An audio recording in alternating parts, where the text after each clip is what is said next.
Hi guys! So ayan, ngayon kakatapos lang natin mag-workout at nagkaroon tayo ng uh, 2,000 calories na burn.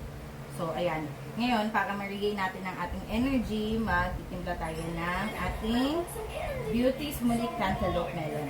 So nasabi ko dati, favorite ko talaga to kasi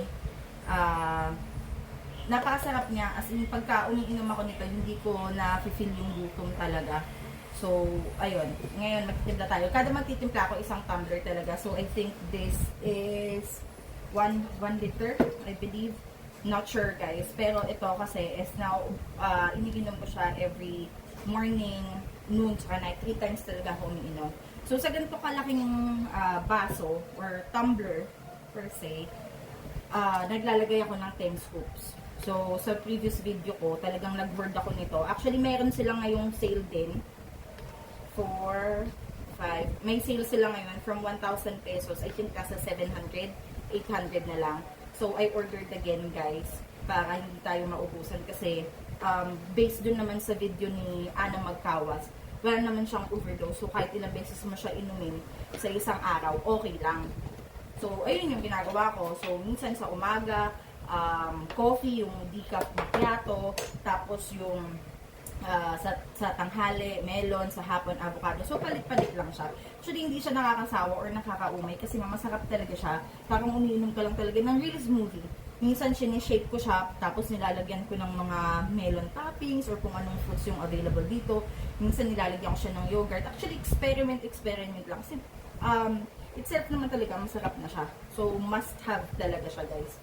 Kung ano nga lang, kung talagang marami lang budget ang akla, talagang every order, 10.5 kilo. Kasi mas makakatipid ka dito, guys. Imagine nyo, kung original price na is 900, 500 grams na siya, no?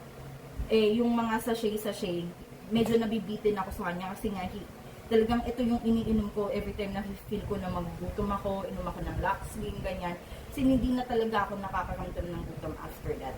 So, siguro nga hindi kayo maniniwala kasi medyo mataba pa ako. Pero guys, believe me, ang laki na nang natulong sa akin ng Laxlin. Ang laki nang nabawas sa akin ng Laxlin. Syempre, with the help of exercise, ganyan. Tapos walking. Pag day off ko, mag-walking ako, ganyan. So, ayan, sinishake siya ngayon ng anak ko.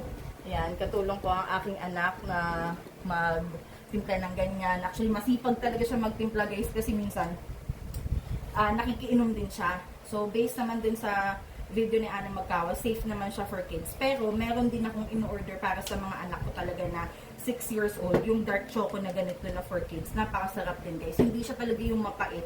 Kaya yung mga anak ko, instead of yung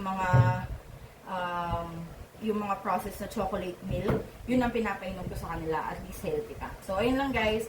Sana tapusin mo yung video na to. And, thank you so much mga ka-chubby! Bye!